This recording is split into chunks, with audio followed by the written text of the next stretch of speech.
ಸುತನ ಮತ್ತು ಪವಿತ್ರಾತ್ಮರ ನಾಮದಲ್ಲಿ ಆಮೇನ್. ಪ್ರಭು ಕ್ರಿಸ್ತರಲ್ಲಿ ಆತ್ಮೀಯ ಸಹೋದರ ಸಹೋದರಿಯರೇ, ಈ ದಿನದ ಮುಂಜಾನೆಯ ಜೀವಸ್ವರ ಇಬ್ರಿಯರಿಗೆ ಬರೆದ ಪತ್ರ 8ನೇ ಅಧ್ಯಾಯ ವಚನ 12. ಇಲ್ಲಿ ಅವರ ಪಾಪಗಳನ್ನು ಕ್ಷಮಿಸುವೆನು, ಅವರ ತಪ್ಪು ನೆಪ್ಪುಗಳನ್ನು ನೆನಪಿಗೆ ತಂದುಕೊಳ್ಳುವುದಿಲ್ಲ ಎಂದರು ಸರ್ವೇಶ್ವರ.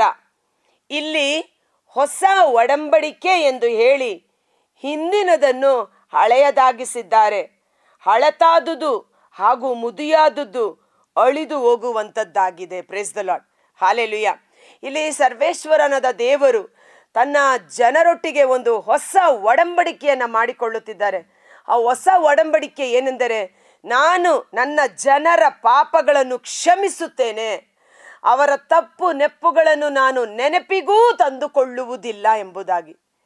ಕಾರಣ, ಪ್ರಭು ಯೇಸುವಿನ ಶಿಲುಬೆ ಮರಣ ರಕ್ತದ ಮೂಲಕ ಇಡೀ ಮನುಕುಲದ ಪಾಪಶಾಪಗಳನ್ನು ಶುದ್ಧೀಕರಿಸುವ ಅಪರಿಶುದ್ಧವಾದ ರಕ್ತ, ಸಕಲ ಮಾನವರ ಪಾಪಗಳ ಪರಿಹಾರಕ್ಕಾಗಿ ಸುರಿಸಲ್ಪಟ್ಟ ರಕ್ತ. ಆ ರಕ್ತದಿಂದ ಯಾರೆಲ್ಲರೂ ಪ್ರೋಕ್ಷಿಸಲ್ಪಟ್ಟಿರುತ್ತಾರೋ ಅವರ ಪಾಪಗಳು ಪರಿಹರಿಸಲ್ಪಡುತ್ತದೆ. ಅದಕ್ಕಾಗಿ ದಾವಿದರಸನು ಹೇಳುತ್ತಾನೆ, ಈ ವಚನದ ಕುರಿತು ಮುಂಚಿತವಾಗಿ ಪವಿತ್ರಾತ್ಮ ಪ್ರೇರೇಪಿತನಾಗಿ ಕೀರ್ತನೆ 32ರಲ್ಲಿ, ಯಾರ ಪಾಪಗಳು ಪರಿಹಾರವಾಗಿದೆಯೋ ಅವರು ಧನ್ಯರು.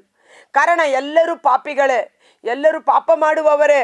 ಆದರೆ ಅದರಲ್ಲಿ ಅಯ್ಯೋ ನನ್ನ ಪಾಪ ಪರಿಹಾರವಾಗಿದೆ ಎಂದು ಹೇಳಿಕೊಳ್ಳುವವನು ಧನ್ಯನು.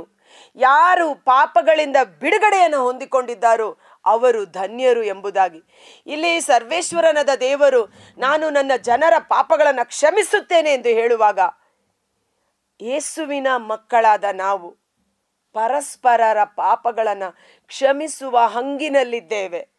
ಈ ತಪಸ್ಸು ಕಾಲದಲ್ಲಿ ವಿಶೇಷವಾಗಿ ಪರರ ಪಾಪಗಳನ್ನು ಕ್ಷಮಿಸೋಣ, ಅವರ ತಪ್ಪು ನೆಪ್ಪುಗಳನ್ನು ಮರೆತು ಬಿಡೋಣ. ನಾವು ಕ್ಷಮೆ ಕೊಡ್ತೀವಿ, ಆದರೆ ಅದನ್ನು ಮರೆಯೋದಿಲ್ಲ. ಹೌದಲ್ವಾ? ಸಮಯ ಸಂದರ್ಭ ಬಂದಾಗ ಆ ಹಳೆಯ ಘಟನೆಗಳನ್ನು ಮುಂದಿಟ್ಟುಕೊಂಡು ಪ್ರಸ್ತುತ ಕಾಲದಲ್ಲಿ ನಾವು ಮಾತನಾಡುವ ಮಕ್ಕಳಾಗಿ ಮಾರ್ಪಾಡಾಗಿ ಬಿಡುತ್ತೇವೆ. ಕಾರಣ, ದೇವರ ವಾಕ್ಯ ನುಡಿಯುತ್ತದೆ. ಪ್ರಭು ಮೀಕನ ಗ್ರಂಥ 7ನೇ ಅಧ್ಯಾಯ ವಚನ 19ರಲ್ಲಿ ಸರ್ವೇಶ್ವರನಾದ ದೇವರು ತಮ್ಮ ಜನರ ಅಪರಾಧಗಳನ್ನು, ಅಲ್ಲಿ ಮೀಕ ಬಹಳ ಚೆನ್ನಾಗಿ ಹೇಳ್ತಾನೆ, ನಿಮ್ಮಂಥ ದೇವರು ಯಾರಿದ್ದಾರೆ? ಆ ವಾಕ್ಯ ಓದುವ, ಬೈಬಲ್ ಇರೋರು ತಗೊಳ್ಳಿ. ಮೀಕನ ಗ್ರಂಥ 7ನೇ ಅಧ್ಯಾಯ. ಯೇಸುವೆ ಸ್ತೋತ್ರ, ಹಾಲೆಲೂಯ ಹಾಲೆಲೂಯ ಹಾಲೆಲೂಯ. ಯೇಸುವೆ ವಂದನೆ, ಯೇಸುವೆ ಆರಾಧನೆ, ಯೇಸುವೆ ಮಹಿಮೆ, ಯೇಸುವೆ ನನ್ರಿ, ಯೇಸುವೆ hallelujah hallelujah hallelujah hallelujah hallelujah hallelujah hallelujah hallelujah hallelujah. ಮೀಕನ ಅಧ್ಯಾಯ ವಚನ 7-18. ಅದರ ಟೈಟಲ್ ನೋಡೋದಾದರೆ, ಇಸ್ರಾಯೇಲರ ಮೇಲೆ ದೇವರ ಕರುಣೆ, ತನ್ನ ಸ್ವಂತ ಜನರು ತನ್ನನ್ನು ನಂಬುವವರ ಮೇಲೆ ದೇವರ ವಿಶೇಷವಾದ ಕರುಣೆ. 18ರಲ್ಲಿ, ನಿಮ್ಮಂಥ ದೇವರು ಯಾರಿದ್ದಾರೆ? ತಮ್ಮ ಸ್ವಂತ ಜನರಲ್ಲಿ ಅಳಿದುಳಿದವರ ಅಪರಾಧಗಳನ್ನು ಲೆಕ್ಕಿಸದೆ ಅವರ ದ್ರೋಹಗಳನ್ನು ಕ್ಷಮಿಸುವಂಥ ದೇವರು ಯಾರಿದ್ದಾರೆ? ನೀವು ನಿತ್ಯಕ್ಕೂ ಕೋಪಿಷ್ಠರಾಗಿರದೆ ಕರುಣೆ ತೋರಿಸುವುದರಲ್ಲೇ ಸಂತುಷ್ಟರಾಗಿರುತ್ತೀರಿ. ಇವತ್ತು ನಮ್ಮ ದೇವರ ಸ್ವಭಾವ ಏನು ಅಂತ ತಿಳ್ಕೋಬೇಕು. ಪ್ರಭು ಯೇಸುವಿನ ಸ್ವಭಾವ, ತಂದೆ ದೇವರ ಸ್ವಭಾವ ಎಂಥದ್ದು ಎಂಬುದನ್ನು ಶರೀರ ರೂಪದಲ್ಲಿ ಯೇಸು ತೋರಿಸಿಕೊಟ್ಟರು. Jesus is the face of God. ಅಂದರೆ ಯೇಸು, ದೇವರ ಕರುಣೆ ಯೇಸು ಆಗಿದ್ದಾರೆ, ದೇವರ ಕ್ಷಮೆ ಯೇಸು ಆಗಿದ್ದಾರೆ, ದೇವರ ಪ್ರೀತಿ ಯೇಸು ಆಗಿದ್ದಾರೆ, ದೇವರ ಸಹನೆ ತಾಳ್ಮೆ ಯೇಸು ಆಗಿದ್ದಾರೆ. ದೇವರ ಸ್ವಭಾವವನ್ನು ಕಣ್ಣಿಗೆ ಕಾಣುವ ರೀತಿಯಲ್ಲಿ ಶರೀರ ರೂಪದಲ್ಲಿ ತೋರಿಸಿಕೊಟ್ಟವರು ಯೇಸು ಆಗಿದ್ದಾರೆ. ನನ್ನನ್ನು ನೋಡುವವರು ಕಾಣದೇ ಇರುವ ದೇವರನ್ನೇ ನೋಡುವವರಾಗಿರುತ್ತೀರಿ ಎಂಬುದಾಗಿ. ಇವತ್ತು ಯೇಸುವನ್ನು ನೋಡುವಾಗ ತಂದೆಯ ಸ್ವಭಾವ, ದೈವತ್ವ ಅವರಲ್ಲಿ ಕಾರ್ಯ ಮಾಡುತ್ತದೆ. ಯೇಸು ಶಾರೀರಿಕವಾಗಿಯೂ ದೈವತ್ವದಲ್ಲಿಯೂ ಅವರು ಸಂಪೂರ್ಣರಾಗಿ ಕಾರ್ಯ ಮಾಡಿದವರಾಗಿದ್ದಾರೆ. ಆದ ಕಾರಣ ಅವರ ಗುಣ ನಿತ್ಯಕ್ಕೂ ಕೋಪ ಮಾಡಿಕೊಳ್ಳದೆ ತನ್ನ ಜನರ ಮೇಲೆ ಕರುಣೆ ತೋರುವುದೇ ಅವರಿಗೆ ಸಂತೋಷ. ಆಮೇನ್ ಅಂತ ಹೇಳೋಣ. ನನ್ನ ದೇವರು ಕರುಣೆಯ ದೇವರು. ಅವರು ನಮ್ಮನ್ನು ಕರುಣಿಸುವುದರಲ್ಲೇ ಸಂತೋಷಿಸುತ್ತಾರೆ. ತನ್ನ ಜನರನ್ನ ಕೋಪ ಮಾಡಿಕೊಳ್ಳದೆ ಅವರನ್ನು ಕರುಣಿಸುವುದೇ ದೇವರಿಗೆ ಸಂತುಷ್ಟರಾಗಿರುವಿರಿ. ಮತ್ತೊಮ್ಮೆ ನಮಗೆ ದಯೆ ತೋರಿ ನಮ್ಮ ಅಪರಾಧಗಳನ್ನು ಅಳಿಸಿಬಿಡಿ, ಅವನ್ನು ತುಳಿದು ಸಮುದ್ರದ ಪಾತಾಳಕ್ಕೆ ತಳ್ಳಿಬಿಡಿ. ದೇವರು ನಮ್ಮ ಅಪರಾಧಗಳನ್ನು ಕ್ಷಮಿಸಿ ಆ ಅಪರಾಧಗಳನ್ನು ಎಲ್ಲಿ ಹಾಕಿರ್ತಾರೆ? ಸಮುದ್ರದ ಪಾತಾಳಕ್ಕೆ. ನಾನು ನೆನಪಿಗೆ ತಂದುಕೊಳ್ಳುವುದಿಲ್ಲ. ಇವತ್ತು ಯೇಸುವಿನ ಅನುಯಾಯಿಗಳಾದ ನಾವು ಪರರ ತಪ್ಪುಗಳನ್ನು ಕ್ಷಮಿಸುವುದು ಮಾತ್ರವಲ್ಲದೆ ಹಳೆಯ ಅವರ ಘಟನೆಗಳನ್ನು ನೆನಪಿಗೆ ತಂದುಕೊಳ್ಳುವುದು ಬೇಡ. ಕ್ಷಮಿಸೋಣ, ಎಲ್ಲವನ್ನ ಮರೆತು ಬಿಡೋಣ. ಮನಸ್ಸೇ ಎಲ್ಲವನ್ನ ಮರೆತು ಬಿಡು ಎಂಬುದಾಗಿ. ಕಾರಣ ಪ್ರಭು ಯೇಸು ಸಿಮೋನನ ಮನೆಗೆ ಊಟಕ್ಕೆ ಕುಳಿತಿದ್ದಾಗ ಇಡೀ ಊರಿಗೆ ಗೊತ್ತಿದೆ ಆಕೆ ವ್ಯಭಿಚಾರಿ ಎಂದು. ಆದರೂ ನಾನು ವ್ಯಭಿಚಾರಿ, ನಾನು ಪಾಪಿ ಎಂದು ಆಕೆ ಯೇಸುವಿನ ಪಾದಗಳ ಬಳಿ ಕುಳಿತು ಕಣ್ಣೀರಿನಿಂದ ಗೋಳಾಡಿದಳು. ಯೇಸು ಆಕೆಯನ್ನು ಕ್ಷಮಿಸುತ್ತಿದ್ದಾರೆ.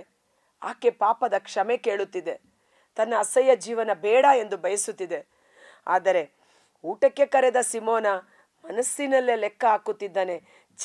ಇವಳು ಎಂಥ ಪಾಪಿ, ಎಷ್ಟು ಜನರೊಟ್ಟಿಗೆ ವ್ಯಭಿಚಾರ ಮಾಡಿದ್ದಾಳೆ. ಅಶುದ್ಧ ಸ್ತ್ರೀ, ಯೇಸುಗೆ ಗೊತ್ತಾಗೋದಿಲ್ವಾ? ಯಾಕೆ ಇವಳನ್ನ ಇಷ್ಟು ಅನುಮತಿ ಕೊಟ್ಟಿದ್ದಾರೆ ಅನ್ನುವ ರೀತಿಯಲ್ಲಿ ಆಕೆಯ ಪಾಪಗಳನ್ನು ತನ್ನ ಮನಸ್ಸಿನಲ್ಲಿ ಲೆಕ್ಕ ಹಾಕಲು ಪ್ರಾರಂಭ ಮಾಡಿದ. ಯೇಸು ಹೇಳ್ತಾರೆ ಸಿಮೋನನಿಗೆ, ನೋಡಿ, ಯಾರು ಹೆಚ್ಚು ಸಾಲ ಮಾಡಿರುತ್ತಾರೋ ಅವರು ಹೆಚ್ಚು ಸಂತೋಷ ಕ್ಷಮೆ ಸಿಕ್ಕಿದಾಗ, ಮನ್ನಾ ಮಾಡಿದಾಗ. ಒಬ್ಬ ಸಾಲಗಾರನಿಗೆ 10 ರೂಪಾಯಿ ಮನ್ನಾ ಮಾಡುವಾಗ, 1000 ರೂಪಾಯಿ ಮನ್ನಾ ಮಾಡುವಾಗ ಯಾರಿಗೆ ಹೆಚ್ಚು ಸಂತೋಷ? 1000 ರೂಪಾಯಿ ನನಗೆ ಮನ್ನಾ ಮಾಡಿದರು ಎಂದು. ಆಗ ಹೇಳ್ತಾನೆ, ಸಿಮೋನನೇ, ನೀನು ಮನಸ್ಸಿನಲ್ಲಿ ಯೋಚನೆ ಮಾಡುವುದು ಯಾಕೆ? ಆಕೆಯ ಪಾಪಗಳು ಬಹಳವಾಗಿದ್ದರು, ಅವೆಲ್ಲವೂ ಕ್ಷಮಿಸಲಾಗಿದೆ. ಮಗಳೇ, ನೀನು ಸಮಾಧಾನದಿಂದ ಹೋಗು. ಸಿಮೋನ ತನ್ನ ಮನೆಗೆ ಯೇಸುವನ್ನು ಬರಮಾಡಿಕೊಂಡಿದ್ದ. ಆದರೆ ಯೇಸುವಿಗೆ ಮಾಡಬೇಕಾದ ಸತ್ಕಾರ್ಯಗಳನ್ನು, ಉಪಚಾರವನ್ನು ಮಾಡಲಿಲ್ಲ, ಪಾಪಗಳನ್ನು ಒಪ್ಪಿಕೊಳ್ಳಲಿಲ್ಲ. ಆದರೆ ಪರರ ಪಾಪಗಳನ್ನು ನೆನೆದು ತೀರ್ಪಿಗೆ ಗುರಿಯಾದ. ಇವತ್ತು ನಮ್ಮ ಜೀವನವನ್ನು ನಾವು ಅವಲೋಕನೆ ಮಾಡೋಣ. ಒಂದು ಕ್ಷಣ ಕಾಲ ನಮ್ಮ ಕಣ್ಗಳನ್ನು ಮುಚ್ಚೋಣ. ಈ ತಪಸ್ಸು ಕಾಲದಲ್ಲಿ ನಾವು ಮಾಡುವ ಉಪವಾಸ, ದಾನ, ಧರ್ಮ, ಸತ್ಕಾರ್ಯ, ಶಿಲುಬೆ ಹಾದಿ, ಪ್ರಾರ್ಥನೆ ಎಲ್ಲವೂ ಒಳ್ಳೆಯದು. ಅದಕ್ಕಿಂತ ಮಿಗಿಲಾಗಿ ತಂದೆ ದೇವರು ನಮ್ಮನ್ನು ಕ್ಷಮಿಸಿರುವಂತೆ ಯೇಸುವೆ ಪರರ ತಪ್ಪುಗಳನ್ನು ನಾವು ಕ್ಷಮಿಸುತ್ತೇವೆ. ಅವರ ತಪ್ಪುಗಳನ್ನು, ಪಾಪದ ಜೀವಿತವನ್ನು ನೆನಪಿಗೆ ತಂದುಕೊಳ್ಳಲಾರದಂತೆ ಯೇಸುವೆ ನಿಮ್ಮ ರಕ್ತದಿಂದ ನನ್ನ ಮನಸ್ಸಿನಲ್ಲಿ ಇರುವ ಎಲ್ಲ ಆಲೋಚನೆಗಳನ್ನು ತೊಳೆದು ಶುದ್ಧೀಕರಿಸಿರಿ. ಪರಮಪಿತನು ನಡೆದೇ ಇರುವ ಗಿಡಗಳನ್ನೆಲ್ಲ ಬೇರು ಸಹಿತ ಕಿತ್ತು ಹಾಕಿರಿ. ಪರರನ್ನು ನೋಡುವಾಗ ಅವರು ದೇವರ ಸೃಷ್ಟಿ, ದೇವರ ಮಗಳು, ದೇವರ ಮಗನು, ಯೇಸುವಿನ ಮಕ್ಕಳು ಎಂದು ಪ್ರೀತಿಯಿಂದ ನಾವು ಕರುಣೆ ತೋರುವುದರಲ್ಲಿ ಸಂತುಷ್ಟರಾಗುವಂತೆ ಆ ದೈವಿಕ ಕರುಣೆ ನಮ್ಮ ಋಣ್ಮನಗಳಲ್ಲಿ ಯಥೇಚ್ಛವಾಗಿ ಸುರಿಸಲ್ಪಡಲಿ. ನಿಮಗಿಂತ ಮುಂಚಿತವಾಗಿ ವ್ಯಭಿಚಾರಿಗಳು, ಸುಂಕ ವಸೂಲಿಗಾರರು ಪಶ್ಚಾತ್ತಾಪಪಟ್ಟು ದೇವರ ರಾಜ್ಯವನ್ನು ಸೇರಿಕೊಳ್ಳುವರು. ಆದ್ದರಿಂದ ಎಚ್ಚೆತ್ತುಕೊಳ್ಳಿ. ಯೇಸುವೆ, ಈ ತಪಸ್ಸು ಕಾಲದಲ್ಲಿ ನಾವು ಪರಸ್ಪರರ ಪಾಪಗಳನ್ನು ಕ್ಷಮಿಸಿ ಅದನ್ನು ಮರೆತು ಬಿಟ್ಟು ಹೊಸ ಸೃಷ್ಟಿಗಳಾಗಿ ಜೀವಿಸುವ ಕೃಪೆ, ಯೇಸುವಿನ ಸ್ವಾರೂಪ್ಯದಲ್ಲಿ ಜೀವಿಸುವ ಕೃಪೆ ನಮ್ಮಲ್ಲಿ ಕಾರ್ಯ ಮಾಡುವಂತೆ, ಪವಿತ್ರ ಆತ್ಮರು ನಮ್ಮಲ್ಲಿ ಅಭಿಷೇಕಿಸಲ್ಪಡುವಂತೆ ಯೇಸುವಿನ ಅದ್ಭುತಕರವಾದ ನಾಮದಲ್ಲಿ ಪ್ರಾರ್ಥಿಸಿ ಬೇಡಿ ಹೊಂದಿಕೊಳ್ಳುತ್ತೇವೆ. ಆಮೇನ್. ಪ್ರಿಯ ಸಹೋದರ ಸಹೋದರಿಯರೇ, ನಿಮ್ಮಲ್ಲಿ ಒಂದು ರಿಕ್ವೆಸ್ಟ್. ಅನೇಕರು ಸುಮಾರು 1K, 1.5K, 1,000, 1,500 ಜನ ನಮ್ಮ ಜೀವಸ್ವರದ ವಿಡಿಯೋವನ್ನು ನೋಡಿ ಜೀವಸ್ವರದ ಮೂಲಕ ಆಶೀರ್ವದಿಸಲ್ಪಡುತ್ತಿದ್ದೀರಿ. ಅದು ಬಹಳ ಸಂತೋಷಕರವಾದ ವಿಷಯ.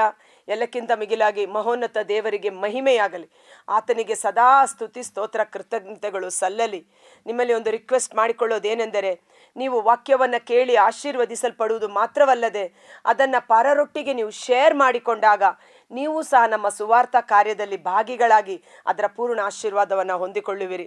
ಆದ ಕಾರಣ ಈ ವಿಡಿಯೋವನ್ನು ನೋಡುವ ನೀವೆಲ್ಲರೂ ನಿಮ್ಮ ಸ್ನೇಹಿತರು, ಬಂಧು ಬಳಗದವರು, ಕುಟುಂಬಸ್ಥರಿಗೆ ಎಲ್ಲರಿಗೂ ಶೇರ್ ಮಾಡಿ ಪೂರ್ಣ ಆಶೀರ್ವಾದವನ್ನು ಹೊಂದಿಕೊಳ್ಳಿ.